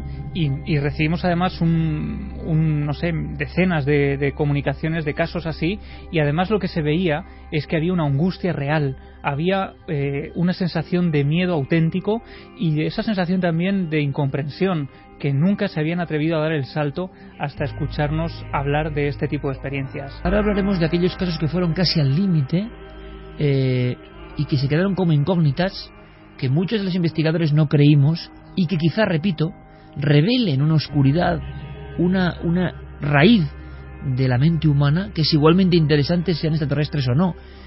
Esto genera una especie de espejo sobre los traumas de la condición humana en el siglo XX y XXI, ¿no? Están ahí. Pero hablábamos de los niños y sus dibujos, que me interesa. Ha habido investigaciones incluso por parte de la universidad. Susan Blackmore, del Departamento de Psicología de la Universidad de Bristol, pretendía responder a la pregunta de si la cultura popular puede modificar la mente, la visión de estos niños a los pies de la cama.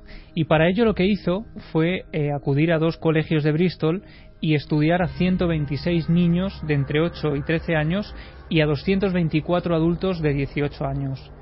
ella lo que hace en un principio durante la primera media hora es hablar con los niños con tranquilidad para que se acostumbren a ella, para que se tranquilicen y cojan confianza, y después hace un experimento de con los ojos cerrados les cuenta una historia de un padre contando una historia a los pies de la cama, les habla de un extraterrestre y los niños después tienen que dibujar cómo han imaginado ese extraterrestre. Su sorpresa es que el 12% de los niños dibuja a la gran figura icónica del gris, ¿no? Esa figura de gran cabeza, ojos almendrados. Pero lo que llama la atención a esta mujer es que ese 12% no era precisamente el grupo de niños que más televisión veía ni que más televisión consumía. Pero después fue un paso más allá y preguntó si ellos mismos habían tenido experiencias de visión a los pies de la cama. Y su sorpresa es enorme una vez más cuando recibe la respuesta de un alto porcentaje de estos niños diciendo que ellos han visto cosas. Y entonces hace un catálogo intentando explicar cuál puede ser el origen de esas figuras que aparecen a los pies de la cama. Primero dice fantasmas. Pregunta a los niños si ellos creen que puede tratarse de un fantasma. El 33% de los niños dice que cree que pudo ser un fantasma. El 28% de los niños dijo que estas visitas procedían de un origen extraterrestre.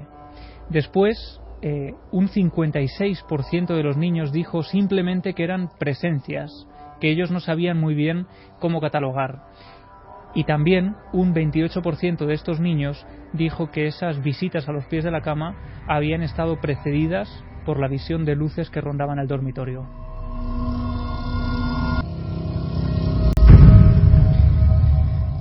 Hace poco recibíamos, me estaba acordando ahora de que precisamente en esa última noche del misterio, una persona, siempre el turno de preguntas, es muy interesante, ¿no? Porque también estás analizando ahí cosas que inquietan, y sabes que hay personas que llevaban mucho tiempo con el caso guardado, y sabéis que casos de tipo en España, bien documentados, tampoco hay tantos. Casos de supuesta, vamos a llamarlo abducción, no sé cómo denominarlo ya, esto no es tan habitual. Y una señora se levantó, dice, esto lo llevo en secreto, ¿no? En mi familia, lo vivió con su hermana.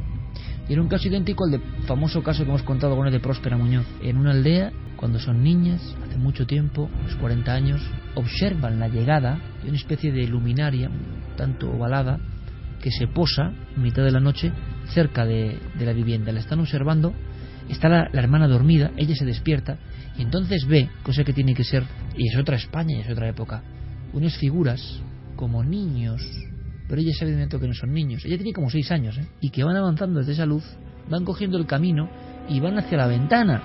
Esa visión, esa procesión, ese caminar le inquieta, no sabe qué está pasando. Hay un momento en que nota que es un momento traumático, que pasa en muchos de estos casos. Lo que contaba antes del caso de Santander, no está dentro, está fuera y está dentro. Estaba fuera y de repente el límite lógico para nosotros, que es una pared, un tabique, ya no está. Esa figura ha seguido. Por tanto, podemos quizá hablar de un sueño, ojo, o de una visión onírica, pero desde luego se está desarrollando. Está alrededor de la cama esa figura acompañada de otra. La están observando. Es la España de los 60. Y la transportan a algún lugar, la llevan a algún lugar. Cuando vuelven, sí, la hermana sigue durmiendo y ella está desnuda en la cama. Desnuda. Tiene la sensación de que la han manipulado, de que la han tocado. ¿Aquí qué hay? Un psiquiatra, hoy en día, absolutamente escéptico, ejemplos como el de Gaona hay muy pocos, diagnosticaría todo esto seguramente como un suceso de abuso transformado por la niña en una especie de aventura onírica extraña como autodefensa. Cuando alguien hace la aberración, la terrible aberración demoníaca, ¿no?, de abusar de un niño, muchas veces el estrés postraumático genera una historia ficticia para intentar sobrevivir a esa terrible, vejación, y se convierten en mí. Se ha estudiado, ahora no todos los casos valen.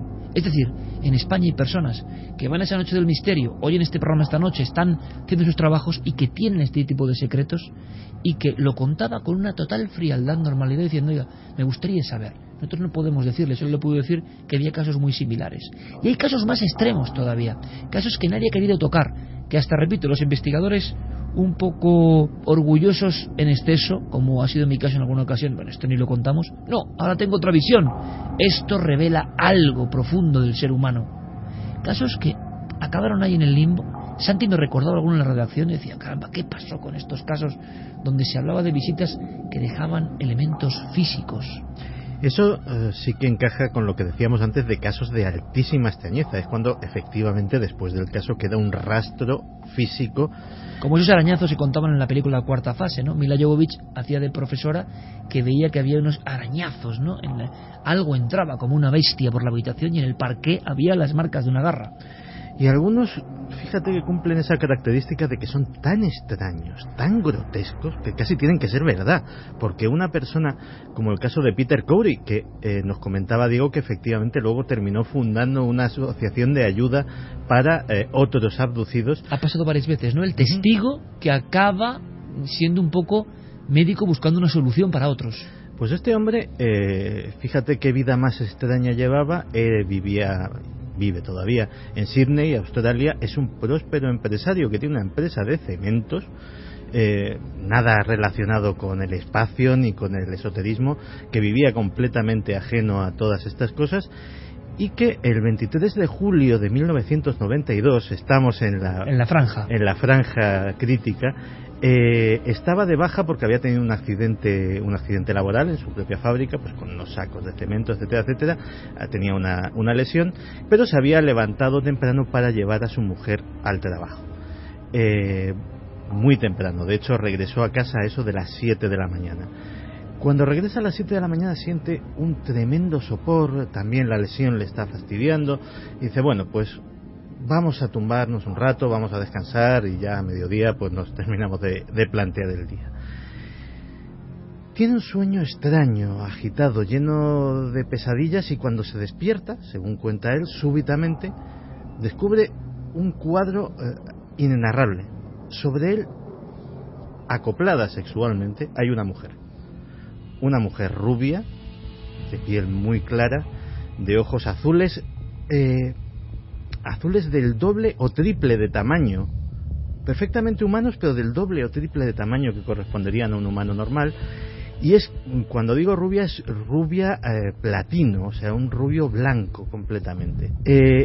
Y él sobre todo está inmóvil, no tiene más remedio que dejarse hacer, porque ese súcubo moderno está literalmente violándole. Aquel acoplamiento dura un rato. Hay un momento en el que consigue recuperarse y forcejear, y después de ese forcejeo ya no recuerda nada, hasta que se despierta normalmente pensando, como es lógico, que esto ha sido una pesadilla, un sueño extrañísimo, una variante del sueño erótico especialmente retorcida, hasta que descubre unos cabellos en su propio cuerpo que encajan perfectamente con aquella experiencia.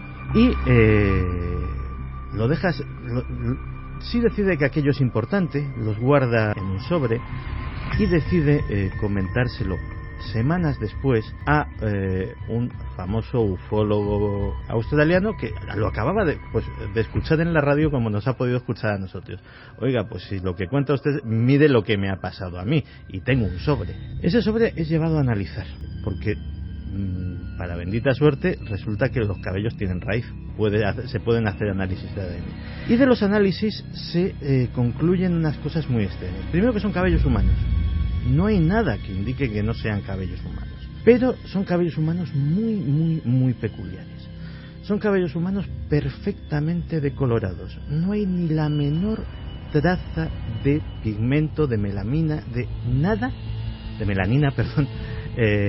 nada en esos cabellos. Serían de un albino perfecto, de una albina perfecta, porque se determina que son efectivamente de mujer. Y cuando se extrae ese ADN, se descubre que la mezcla genética de esta persona, vamos a llamarla persona porque evidentemente deja ese rastro físico, es como poco improbable. Estamos hablando de una albina cuyos ancestros proceden, por un lado, de una remota región de Mongolia, de una etnia muy particular con un genotipo muy determinado, y por otro lado vasco-gaélicos. Y ahí se queda la cosa, hasta que el caso, que se publica y en aquella época tiene cierta notoriedad, termina cayendo en manos de John Mack. John Mack, psiquiatra de Harvard, muy controvertido, que en un momento dado da la espalda a una brillante carrera académica perfectamente ortodoxa para dedicarse a estudiar el fenómeno de la abducción. Y John Mack somete a Peter Cowrie a su batería de pruebas que tenía como estándar, entre ellas la regresión hipnótica. John Mack da perfecta credibilidad al caso, y no solamente eso, sino que descubre que en 1988 Peter Cowrie ya ha sufrido otra abducción. Ya ha sufrido otra abducción también en su propia casa, en este caso, según sale por la regresión hipnótica, por unos seres pequeños que le hacen una incisión, que le inyectan algo, curiosamente como en el corte, en el cuello, y que esa incisión deja una cicatriz que es todavía visible, y ahí se queda la cosa. Peter Cowrie sigue contando su historia a todo el que le quiere escuchar. Aparte de esta asociación, tampoco ha sacado ningún beneficio, que también es una asociación sin ánimo de lucro, pero a veces estos casos cogen ya tintes muy dramáticos. A finales de los 80, en Las Vegas, Brett Oldham y Diane Swanson eran una pareja joven, muy ilusionada, que esperaba su primer hijo. Ya estaba embarazada de 4 meses, ya había recibido su primera ecografía. Es decir, por si alguien lo duda, estamos hablando de un embarazo absolutamente confirmado. No es un embarazo psicológico, es una señora embarazadísima. Una noche tienen lo que los dos creen que es un sueño. Los dos por separado creen que es un sueño, y es que su habitación se ve invadida por unos seres pequeños. No tenemos que describir otra vez el aspecto porque todos los conocemos. ¿Sueñan a la vez? ¿Sueñan a la vez? ¿Separados? ¿Se cuentan el sueño? No, se lo cuentan al día siguiente. Se lo cuentan al día siguiente en unas circunstancias tremendas. Y sueñan que de repente ya no están en su habitación, sino que están en una sala en la que él está inmóvil, sin capacidad de moverse, en una camilla, y en la de al lado, que es una especie de silla de ginecólogo muy característica, estos seres le están haciendo algo a su mujer. Su mujer, que en esa pesadilla, entre comillas, solo piensa: por favor, no le hagáis nada a mi hijo. Así se queda la pesadilla, se despiertan por la mañana y Diane descubre que hay unas gotas de sangre en las sábanas. Muy alarmada, pensando sobre todo en la pesadilla, no tanto como que evidentemente algún ser le haya arrebatado a su hijo, sino que semejante pesadilla fuera algo que indicase que su embarazo iba mal, que estaba sucediendo algo raro, que podía haber tenido un aborto espontáneo de algún tipo. Salen corriendo para la clínica, y es en ese momento cuando se cuentan: pues fíjate, es que soñé anoche. Él se queda de pie y dice: es que yo soñé exactamente lo mismo. Hasta ahí queda la cosa de decir, bueno, una cierta telepatía del sueño, puede ser. El problema es cuando llegan a la clínica y queda certificado por su ginecólogo, se le hace una exploración de que allí no hay feto de ningún tipo. Es más, se le hace una exploración muy exhaustiva para ver qué ha sucedido.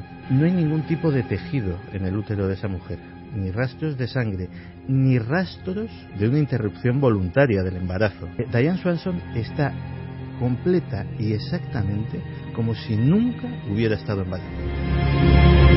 Para otro programa generaron también una histeria colectiva en madres que aseguraban que casi un fenómeno, a diferencia de que, bueno, diferencia o no, que en España hemos visto que hay una parte tremenda y oscura de realidad, ¿no?, de los bebés robados y demás, que parecía igual una especie de leyenda, y que luego la leyenda resulta que se ha confirmado con historias increíbles. Bueno, pues hubo una oleada, ya no se habla de esto en Estados Unidos sobre todo, de madres que creían que después de estos sueños algo les arrebataba a sus criaturas, ¿no?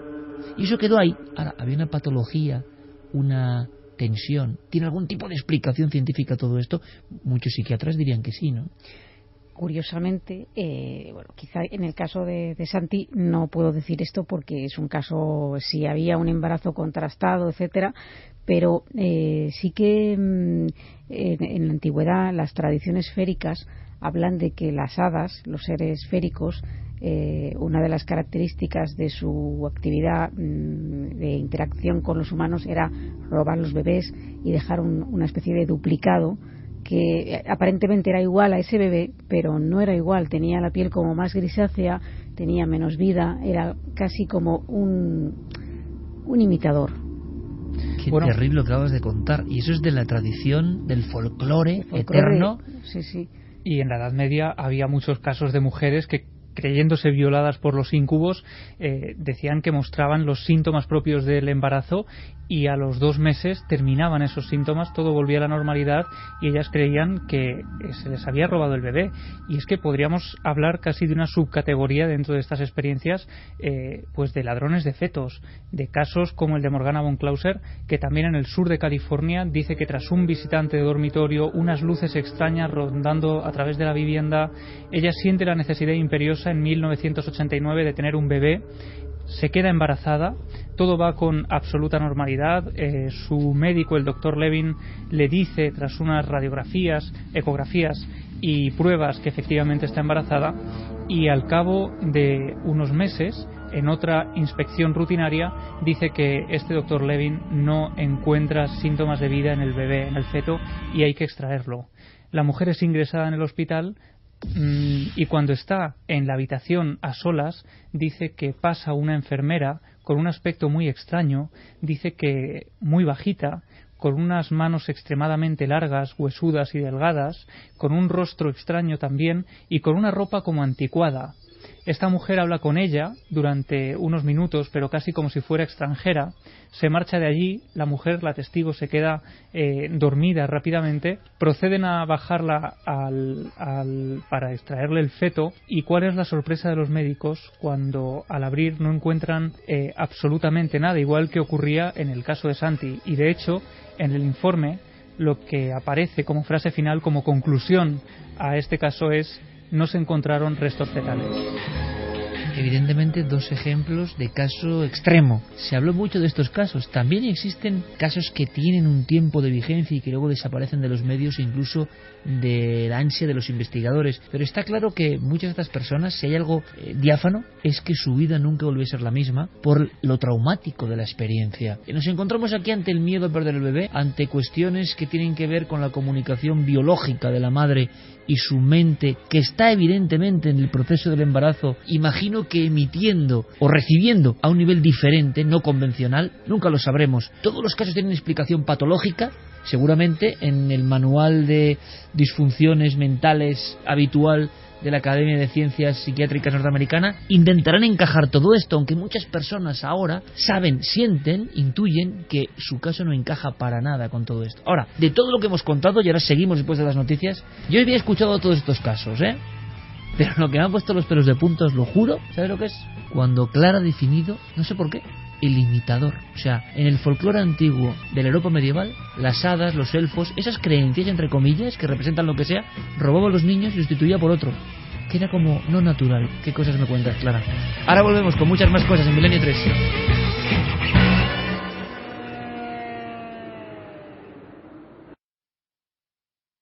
Toda la actualidad en torno a nuestros programas en navedelmisterio.com, el portal hacia lo desconocido. Búscanos también por Nave del Misterio en Twitter, Facebook y Google+. 3 y 6 minutos, mítica donde las haya, le estaba diciendo ya Clara Tavoces. Escuchamos Alpha de Vangelis, que tiene 40 años y se convirtió en la música del espacio. Yo tengo un folio en la mano y recuerdo como si fuese hoy, ¿no? El capítulo en que Carl Sagan, con esta música de fondo, iba contando cosas increíbles sobre la física, el misterio de la física, ¿no? Y yo nunca vi a nadie explicar de mejor forma lo que era el átomo, que ya es difícil de explicar, ¿no? Y Carl Sagan decía el tamaño increíble del átomo, ¿no? Átomos que sabemos que hacen cosas inconcebibles y mágicas en el mundo de lo pequeño. Ponía el folio de esta forma que yo lo estoy poniendo, en vertical, y decía: en el canto de esta hoja hay 100.000 átomos en hilera, para darnos cuenta de inmediato de lo minúsculo y prodigioso de la materia humana. Bueno, materia humana no, materia en general, ¿no? Pero desde luego Carl era un auténtico maestro, y esta música Alpha de Vangelis le acompañaba en muchas de las escenas cósmicas. Con esta música de fondo, casi homenaje a los oyentes, Fermín Agustí ha ido recopilando opiniones, casos, historias, pareceres, y seguramente serán interesantes. ¿Habrá algún caso extraño de este tipo que hemos vivido y hemos comentado dentro de las vidas de los oyentes de Milenio? ¿Serán capaces de contarlo? ¿Hay experiencias de parálisis del sueño? Eso seguro. Estamos convencidos de que esa experiencia de sentirse atenazado y una presencia la ha vivido mucha gente, evidentemente. Pero casos más allá, más extraños, más casi, como decía Santi, estrambóticos. Iván Pérez nos escribía diciendo: siempre recuerdo sobre este tema una experiencia que tuve de niño. En mitad de la noche, a los pies de la cama, una sombra totalmente negra, muy alta, con forma humana, perfectamente definida, con su mano extendida, como ofreciéndome algo. Yo incluso me incorporé y hice ademán de coger lo que esa sombra me ofrecía, pero es en ese momento en el cual se volatilizó lentamente. Sé perfectamente que no estaba dormido, y lo recuerdo como si fuese ayer, y hace ya unos 25 años. El caso es que yo no lo recuerdo con miedo, ni tampoco lo sentí en aquel momento, y eso que estas cosas me aterran. Saludos milenarios. Bueno, es curioso, lo de la mano, Fermín, ¿no? De la mano como una ofrenda. Ahora vamos a viajar a Argentina, donde ha habido una noticia interesante en torno al tema OVNI, que nos apasiona. Había muchos casos donde la figura que se aparecía relativa al OVNI, o tenía que ver, singular, ¿no? Mostraba las palmas de las manos. Sabéis que hay muchos casos en Argentina. Investigué uno de estos casos en el Cerro Uritorco y mostraba la figura como humana, junto a una especie de esfera. Imaginaos 3 pescadores petrificados y mostrando una figura que sonreía, por cierto. Claro, sonreía, pero daba un miedo eso, porque una especie de ser humano sonriente. Ro Álvarez nos decía: a mí me pasó despertar porque me estaban tocando la barriga. Abrí los ojos y no me podía mover, pero notaba que seguían tocándome. Había 2 seres blancos difuminados. Me miraron. Los tocamientos cesaron y se disiparon en forma hacia la ventana, desapareciendo por completo. Yo no me creo que fuera parálisis del sueño. Yo estoy absolutamente convencida de que desperté a causa de sentir que me tocaban. Han pasado más de 4 años y aún me aterra. Bueno, esto también es curioso, Clara, ¿no? La duda entre parálisis del sueño, no como si parálisis del sueño fuese algo que le quita sentido, ¿no? Ni mucho menos. Es otro misterio diferente, bien analizado médicamente, pero lo que está claro es que el terror, lo que genera esto es un terror que se prolonga con el tiempo, ¿no? Pocas experiencias tan marcantes para la persona que la sufre dentro del misterio. Sí, porque además es el lugar donde se supone que debemos estar más protegidos no solamente del mundo, sino de nuestra propia casa, que es la cama. Ana María Tirado Burgos decía: buenas noches milenarios, yo no tuve arañazos, pero alguien estaba sentado al borde de mi cama y estaba despierta. Mi inmovilidad era total y ese ser estaba observándome todo el rato que duró, que para mí fue eterno y no se lo deseo a nadie. O sea, un montón de casos otra vez, Fermín, de personas que han vivido experiencias. Yo no pensaba, sigue habiendo muchos casos. Cuéntame más. De gente. Por ejemplo, María nos decía: hola amigos, soy María y mi hijo y yo sufrimos en el verano del 2003 una visita de dormitorio. En ningún momento he pensado que fueran extraterrestres ni fantasmas. En realidad no tengo idea de lo que es. Solo sé que sufrimos pérdida de visión, cicatrices en los ojos. A veces no te das cuenta al momento. No sé, no me ha obsesionado, pero tengo curiosidad por saber qué pasó en realidad y por qué hacen esto. Bueno, a ver si podemos desde luego trazar contacto. Javi ya está dispuesto, Clara también, por supuesto, todo el equipo. Algunos casos que está ocurriendo, Santi, lo que decíamos. Cuando tú pones en la palestra poderosa, evidentemente, de este micrófono de la cadena SER un tema, de inmediato hay un efecto llamado y un efecto respuesta. Muchas personas se sienten aliviadas diciendo: esto puedo contarlo porque están hablando justo de algo que está ahí, con lo que yo vi. Y qué interesante cuando son casos de visión múltiple de 2 personas. Claro, el niño y la madre. Claro, ya no es tan fácil que se trate de una simple imaginación. Te dirían folía de locura o alucinación compartida. Pues igual no es tan interesante como un extraterrestre, ¿no? Hay gente que también lo puede confundir con sueños. Por ejemplo, Jonathan Muñiz decía: hola milenarios, os cuento una experiencia que viví de pequeño. No sé si fue un sueño o algo extraño, pero tengo ese recuerdo guardado en la mente. Tenía unos 5 o 6 años y recuerdo que tenía miedo a dormir por las noches por si venía algo a por mí, y me tapaba con las mantas hasta la cabeza. Quizás influida por este sueño, desde pequeño me gustaban estos temas y mi mente creaba su propia película. Tengo el recuerdo o la asociación de que alguien me sacaba de la cama, me llevaba por el cuello y yo trataba de gritar para que me oyeran mis padres, pero no me salía la voz. Me agarraba al marco de la puerta, pero ese alguien o algo tiraba con fuerza de mí y me llevaba, pero la memoria se pierde en ese momento y me despertaba en la cama de mis padres sin saber cómo había llegado ahí. Un sueño, un episodio aislado de estado sonámbulo, algo más, no lo sé, solo sucedió una vez, pero ese extraño recuerdo siempre ha estado en mi cabeza. Parece un sueño, evidentemente, pero esos sueños, Clara, que de alguna forma, aunque se produzcan en la infancia, y tú sabes de sueños más que nadie, ¿cómo se quedan grabados a fuego? ¿Por qué hay unos sueños que tienen un contenido tan potente que aunque hayamos soñado cosas más raras, más estrambóticas, más diferentes a lo largo del tiempo, hay algunos que se quedan para siempre? Y tú puedes recordar un sueño de niño y el de antes de ayer, ¿no? Totalmente, hay sueños que se quedan para toda la vida y además las emociones que se sintieron cuando se tuvo ese sueño. Sueños como con peso regresan, especial, ¿no? Sí, regresan. Y nadie sabe, ningún especialista en sueños sabe por qué. Hombre, si hacen referencia a experiencias muy traumáticas, pero aún así suele ser casi siempre algo negativo más que positivo. Luego también tenemos alguna pregunta, como si en la Luna, ¿las personas que han tenido varias experiencias ven siempre el mismo tipo de visitante o cambia la apariencia? Pues habitualmente cambia la apariencia, por lo que sabemos, es decir, no ves siempre el mismo fenómeno. Y esto lo comentábamos hace poco. la importancia del historial. Yo decía en la charla del Rialto, no el historial del navegador, ¿no?, sino el historial personal. Pocos investigadores se dan cuenta de que la persona es muy importante. Ha visto una cosa y el investigador va a analizar esa cosa, pero esa persona resulta que muchas veces no es la primera vez que ve esa cosa y que tiene vergüenza en contar que su historia tiene mucho que ver con esas cosas. Es como si la realidad daimónica, la realidad ajena, exógena, extraña, todo esto que estamos contando, tuviera predilección por aparecerse a un tipo de personas que tienen cierta sensibilidad. Es verdad que las traumatiza en muchas ocasiones, porque la repetición de actos lo que a veces significa es un miedo mayor en el testigo y se produce un silencio. Pero hay personas predestinadas o desde luego especialmente asociadas a las apariciones. El historial del testigo nos dice algo sobre el fenómeno. Se está apareciendo a determinadas personas por algo. Y claro, el investigador luego dice, bueno, tú has visto un ovni, pero es que hace 5 años viste una sombra. Ya no vale, porque ¿quién nos va a creer? Oiga, si usted cuenta un caso muy espectacular, pero ya vio algo, y sin embargo no nos damos cuenta, y solo quizá aprendiendo podemos ver que es que está llamando a la puerta de ese testigo por algo que otra persona quizá no tenga, una sensibilidad especial, un radar especial, un eco diferente, si quieren una locura especial, me da igual, pero la realidad de lo otro está llamando a esa puerta con una mayor insistencia. El historial del testigo, lo dice Padre Harpur y otros grandes expertos que se mueven en el ámbito de la filosofía. Hagamos caso, una vida llena de experiencias no tiene por qué significar locura, sino una especial sensibilidad, diferente graduación de esa sensibilidad. Y ese otro mundo se manifiesta de una especial manera a estos. Quizá no tengamos por qué arrojarlo, como hacemos casi siempre, a la papelera. Hemos rozado el asunto de los ovnis, que vuelve de cuando en cuando. La verdad es que la cantidad de filmaciones, de presencias, incluso casos multitudinarios, se han incrementado en los últimos años, es cierto, pero ocurre con Argentina. Muy interesante.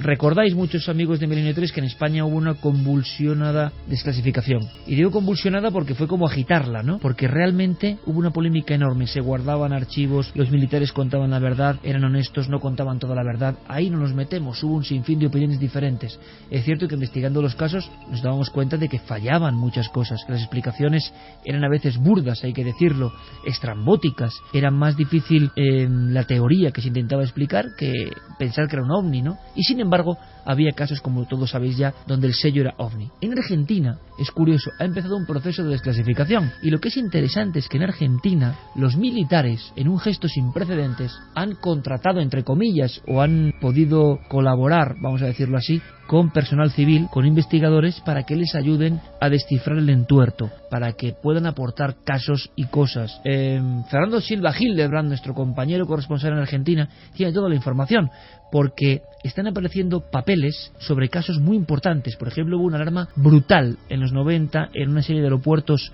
del sur de Argentina, el llamado caso Bariloche, una especie de caso Manises, pero en Argentina. Yo recuerdo que comenté ese caso entonces para la revista Enigmas, hace ya décadas realmente, y fue impresionante, estaba ocurriendo. Pero, ojo a esto, han desaparecido archivos. La polémica en Argentina es que había archivos concretos de casos muy potentes de tema ovni con intervención militar y nadie sabe dónde están. Fernando Silva Hildebrand, desde Argentina, nos hace su crónica.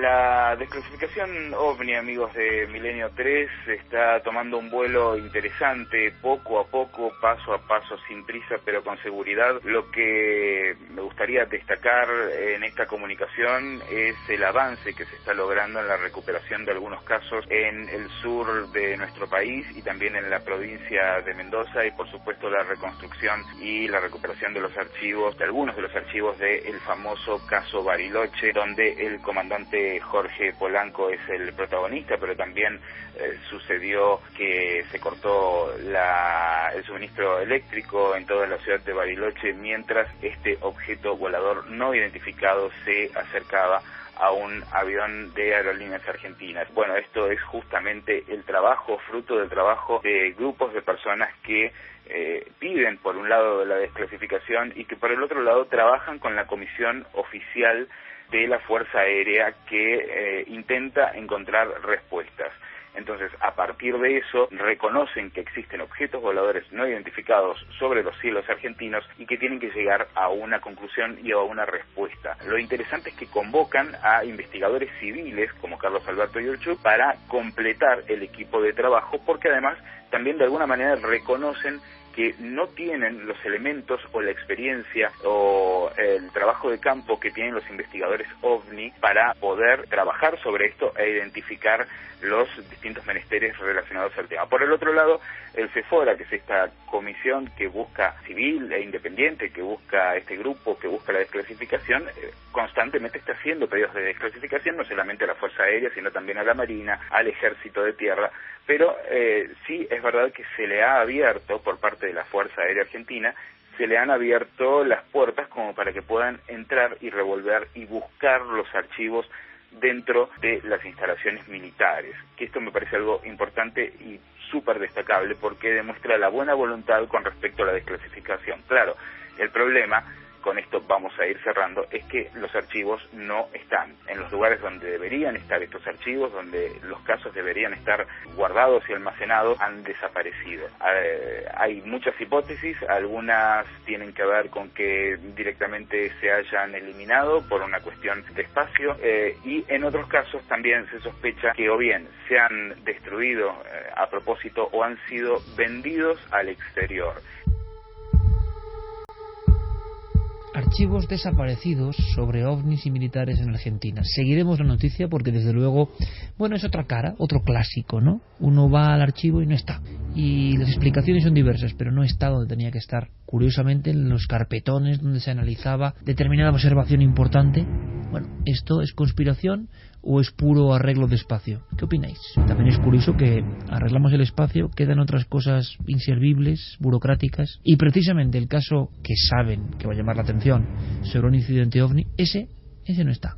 Lo que sí está es esta historia que nos trae Clara y que ya nos prometía que era bastante intrigante, una de las últimas historias de la temporada de su archivo, y que tiene que ver con la ciudad de Lima, que también conocemos y tanto queremos, pero tan especial para el asunto de los encuentros con lo extraordinario. Esta noche, es verdad, el programa en general tiene mucho de sobrenatural, de extraño, de estrambótico y de tenebroso, pero así toca. Vamos a Lima, la ciudad, le contaba yo a Clara, de la garúa, de esa niebla perenne, esa especie de boina de niebla que le da a Lima, bueno, pues un aspecto peculiar, ¿no? Sí, y vamos a viajar a enero de 1974. El protagonista de este caso es Félix, que en ese momento tenía 9 años. Félix viene de una familia que está compuesta por un padre, una madre y 4 hermanas, tiene Félix y él. Y como decimos, en esa fecha, bueno, pues los padres deciden mudarse y compran una casa en un barrio de clase media alta llamado Santa Cruz, en Miraflores. Y bueno, son casas que están construidas en torno a la década de 1950-1960, es decir, tampoco son muy antiguas. Anteriormente lo que había sobre esos terrenos eran haciendas. Y bueno, la mujer que vendía la casa era de Panamá, pero estaba casada con un peruano, pero lamentablemente se habían visto abocados a vender todo lo que tenían. Y bueno, aunque la vivienda tenía como 15 o 20 años no más, pues ellos debían de deshacerse de ella y trasladarse a buscar un nuevo futuro. De hecho, Félix recuerda el momento en el que 2 de las hijas de ese matrimonio rompían a llorar y antes de irse pues intentaban como despedirse de la casa, tocando, acariciando las paredes. Él era un niño, pero pudo entender también que ellas estuvieran mal, ¿no?, por esa situación. Como quien se despide de una vieja amiga, ¿no? Sí, como si tuviera vida la casa, ¿no? Bueno, se mudan en enero, en ese momento allí es verano, y me decía Félix que el verano en Lima es muy bonito, que el clima es muy suave, la casa además estaba situada muy cerca del mar y se mezclaba el olor con el jazmín, y que bueno, pues aquellos días fueron bastante bien, sin ningún tipo de incidente. Pero poco a poco el invierno se apodera de la ciudad y de la casa, y con ello llega esa especie de neblina de la que se habla. La garúa, que se extiende, y bueno, pues aquello parece como si cuando el clima cambia, también cambia la situación de la casa. Las hermanas de Félix empiezan a quejarse de que oyen ruidos en la casa, oyen unos ruidos que no saben de dónde proceden. Ellas eran adolescentes en ese momento, tendrían unos 15, 16 años, y su hermana mayor decía que por las noches escuchaba la voz de un hombre por fuera de la ventana de la casa, que le susurraba cosas que en principio no podía entender muy bien qué es lo que quería decirle. Sus padres no les hacían caso, pensaban que eran imaginaciones o ensoñaciones, y bueno, las quejas fueron aumentando paulatinamente hasta que la madre, que bueno, ellos son católicos, deciden acudir a un sacerdote y pedirle que acuda a la casa, un sacerdote de la parroquia de la Asunción, que acuda a la casa para que les haga una bendición general de la casa. Era un sacerdote español, además, y Félix recuerda aquella ceremonia como una cosa muy sencilla. Llegó una tarde y era un hombre muy educado, de unos 30 años. Se colocó delante de un cuadro que tenían del Sagrado Corazón, al que la madre tenía mucha devoción. Y bueno, realizó esa pequeña ceremonia y ellos se quedaron convencidos de que el problema había quedado resuelto. Sin embargo, no fue así. Lejos de producir el efecto balsámico que producen muchas veces este tipo de rituales, las hermanas seguían quejándose. Félix no oía esos susurros, esa voz de hombre que hablaba con las hermanas, pero sí que podía escuchar en el silencio de la noche una especie de ruido que él califica como mecánico, porque dice que era constante, no muy fuerte, como si alguien martilleara la pared, diera martillos de manera prolongada durante toda la noche, sin parar y con una cadencia y un ritmo interesante, siempre el mismo.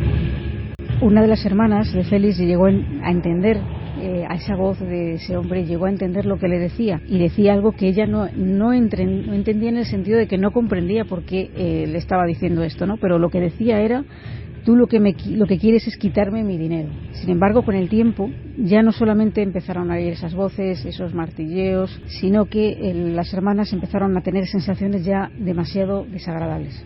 Y luego mis dos hermanas mayores comenzaron a decir que sentían el peso de un hombre, porque era un peso grande, fuerte, y como que quería abusar sexualmente de ellas. Y lo extraño es que lo que recuerdo de esa anécdota es que lo contaron un día que estaban de visita la hermana de mi padre con su esposo, mis tíos, que eran tremendamente cercanos a nosotros, y fue la carcajada. O sea, lo tomaron como una comedia. Yo me quedaría, ahora como adulto, me quedaría espantado si una hija mía la llevó al psiquiatra para que, oye, ¿qué te pasa, no? Que estás soñando o que estás experimentando una cosa así. Ellos lo tomaron como una broma. Y es curioso porque venimos hablando de este tipo de visitas, ¿no? Podría encajarse en un caso de ese estilo si no fuera por el hecho de que eran dos personas las que tenían esta sensación, dormían en habitaciones diferentes y percibían lo mismo.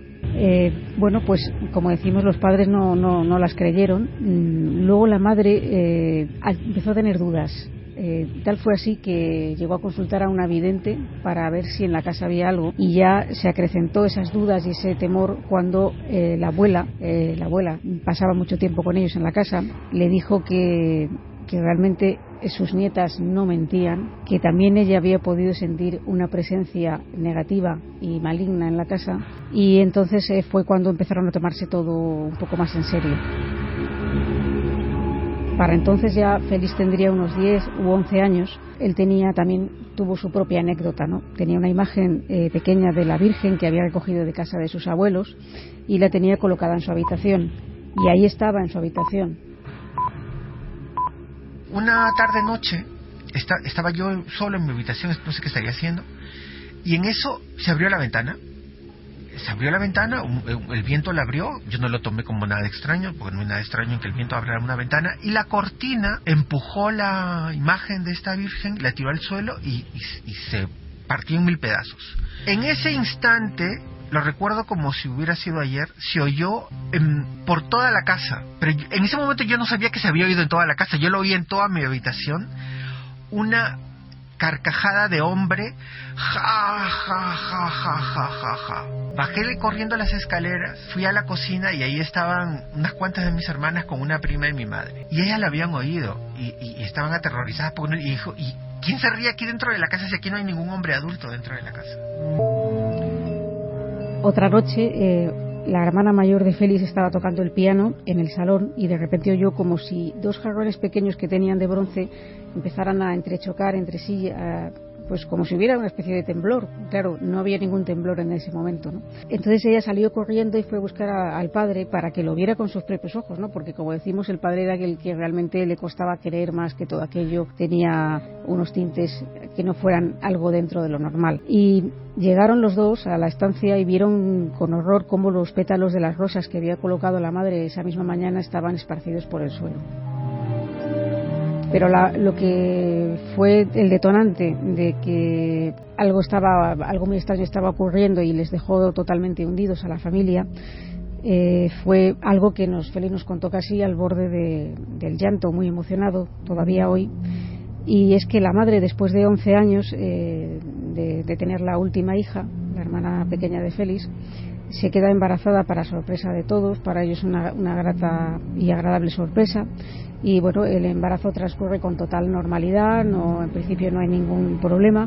Y cuando, en aquella época sabéis que el sexo de los bebés pues no era como ahora, no se averiguaba de esa manera, siempre se esperaba a ver qué es lo que ocurría, no había esas técnicas que hay ahora. Y bueno, pues tenían toda la ropa del bebé preparada casi por duplicado, los enseres, la cuna, etcétera, todo lo que se prepara para el nacimiento de un niño o una niña. Y cuando ya faltaba poco para este acontecimiento, el médico que atendía a la madre, que era un buen doctor, al parecer, pues habían elegido una fecha para el parto iba a ser mediante cesárea, y entonces después de examinarla le dijo que él pensaba que ese bebé todavía estaba un poco pequeño y que lo mejor era posponer la fecha del parto una semana más, dejar que creciera un poco más ese bebé y realizar el parto un poco después. Por alguna razón la madre no parecía muy convencida y bueno, pues aunque él era un buen doctor de prestigio allí, pues deciden hacerle caso, e incluso Félix, siendo un niño, sin tener ninguna idea de lo que es un nacimiento, ni un bebé, ni un parto, también tuvo como un mal presagio y le pidió a la madre que por favor no esperara que diera a luz en la fecha que habían programado inicialmente. Claro, él era solo un niño, tampoco es que le hicieran mucho caso. Lo cierto es que, al día siguiente de que se cumpliera la primera fecha que habían barajado para la cesárea, el bebé empieza a moverse mucho en el interior del vientre y ellos tocan y ven que efectivamente se mueve mucho, lo achacan a que, pues está peleón. Se para completamente, deja de moverse y la madre nota como si se hubiera bajado al fondo del vientre. Un poco después empieza a encontrarse mal, no a sentirse muy bien y acuden corriendo a la clínica. El médico se asusta al descubrir que no encuentra el pulso del bebé y desgraciadamente, según nos contó Félix, pues este hermano que estaba en camino nace muerto, está muerto, vamos. Él de hecho entra a hurtadillas en el quirófano y llega a ver el cadáver de su hermano. Y nos dice pues que realmente era un bebé totalmente formado, con pelo muy grande, de tamaño nada que ver con lo que había dicho el doctor. Este es el detonante que la familia decide abandonar la casa, decide venderla y marcharse de allí. De alguna forma es como si la casa la culparan de estos acontecimientos y pues un año después se mudan. Lo peor de esta historia, además de esto que es horrible, fue que luego nos enteramos o atamos cabos, que la familia anterior también, ellos habían sido 4 chicas y un chico, y un bebé que murió antes de nacer. La familia que compró esta casa, cuando nos marchamos, eran también padre, madre, 4 hijas y un varón. Y pocos años después la señora quedó embarazada y perdió también a su bebé varón.